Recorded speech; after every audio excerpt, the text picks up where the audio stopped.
1221784336. KS10892 അതില്ല.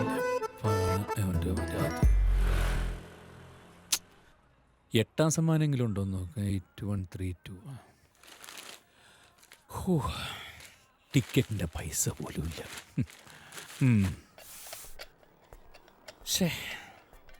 ഈ കേരള സംസ്ഥാനം ഒരു കാലത്തും കൂടും പിടിക്കില്ല.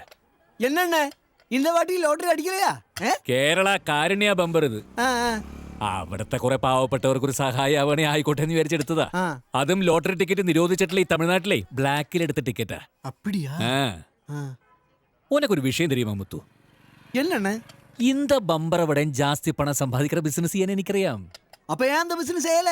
அது பண்றதுக்கு கையில பணம் இல்லையே. பணம் இருந்தா எதுக்கு அண்ணா பிசினஸ் செய்யணும்?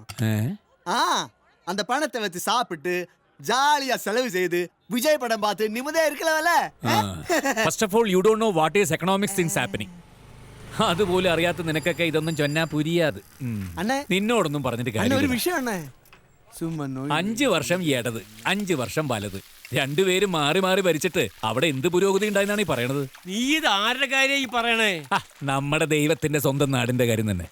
മാസത്തില് മിനിമം ഒരു ഹർത്താൽ, ഒരു ദിവസം വാഹന പണിമുടക്ക്, പവർ കട്ട്, എൻഡോസൾഫാൻ, ഇപ്പതാ മുല്ലപ്പെരിയാർ.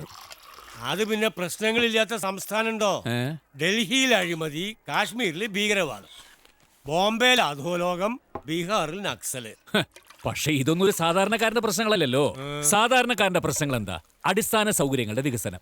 കണ്ടു പഠിക്കട്ടെ തമിഴ്നാടിനെ. ഓവർ ബ്രിഡ്ജ് എന്ന് പറയുമ്പോഴത്തേക്ക് ഓവർ ബ്രിഡ്ജ്, മെട്രോ എന്ന് പറഞ്ഞ് തീരുമ്പോഴേക്കും metro, IT corridor, textile park. അതിനിടയ്ക്ക് പൂട്ടിന് തേങ്ങാപ്പീര പോലെ 2G സ്പെക്ട്രം, ഭൂമി കുംഭകോണം. ഹൈ, അതൊക്കെ ഇടയ്ക്കൊരു തമാശക്കല്ലേ. സ്വന്തം കാര്യം നോക്കുന്നതിനിടയിൽ ഇവിടുത്തെ രാഷ്ട്രീയക്കാരെ ജനങ്ങളെ നല്ലോണം നോക്കുന്നുണ്ട്. അവിടെ എങ്ങനെയാ തിന്നില്ല തീറ്റിക്കില്ല. പണ്ടേ വണ്ടി കയറി ഇങ്ങോട്ട് പോകുന്നതുകൊണ്ട് നമ്മളൊക്കെ അങ്ങോട്ട് രക്ഷപ്പെട്ടു എന്ന് പറഞ്ഞാൽ മതിയല്ലോ. ശരിയാട്ടോ. ജോലി അന്വേഷിച്ചു വന്ന് ഞാൻ ഒന്നാന്തരം 5 സ്റ്റാർ ഹോട്ടലിന്റെ ഉടമയായി. സിനിമാ നടനാവാൻ വന്ന നീയെ ഒന്നാന്തരം തുന്നക്കാരനായി. വല്ലാത്ത രക്ഷപ്പെടലല്ലേ. അതെ, സിനിമയില് ഞാൻ ഈ ചെറിയ ചെറിയ വേഷങ്ങൾ ചെയ്ത് ഒന്ന് പച്ച പിടിച്ച് വന്നപ്പോഴല്ലേ ആ 2 അണ്ണന്മാരും കൂടി മലയാള സിനിമ മൊത്തം ഇവിടുന്ന് പറിച്ചെടുത്തോണ്ട് നാട്ടിലേക്ക് പോയത്.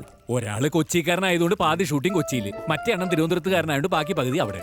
അതെ, നസീർ സാറ് പോയതോടെ എന്റെ 2 ചിറകരിഞ്ഞ പോലെയായി. ഏതായാലും അത് മലയാളികളുടെ ഭാഗ്യം.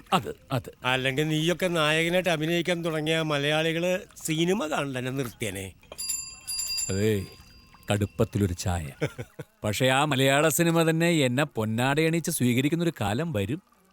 അമ്പത്തൂർ ഇൻഡസ്ട്രിയൽ പാർക്കിലെ എന്റെ പേരിൽ തുടങ്ങാൻ പോകുന്ന റെഡിമെയ്ഡ് കമ്പനിയുടെ സ്ഥലം സാങ്ഷനായി കഴിഞ്ഞു. അല്ല, ഈ തുണിയും സിനിമയും തമ്മിൽ എന്താണ് ബന്ധം? ഭാസ്കരൻ അറിയോ, ഇന്നത്തെ പല വൻ വ്യവസായികളും ഇതുപോലെയുള്ള ചെറിയ ചെറിയ സംരംഭങ്ങൾ കൂടിയാ പടിപടിയായിട്ട് കയറി വന്നിട്ടുള്ളത്. അതേപോലെ ഞാനിപ്പോ തുടങ്ങാൻ പോകുന്ന റെഡിമെയ്ഡ് കമ്പനി പടിപടിയായിട്ട് ഉയർന്ന് ഒരു എക്സ്പോർട്ട് ഇമ്പോർട്ട് കമ്പനിയായിട്ട് മാറി. അതിന് കുറെ CR ഉണ്ടാക്കി എന്റെ മോളെ നായികയ്ക്ക് ഞാനൊരു പടം പിടിക്കും.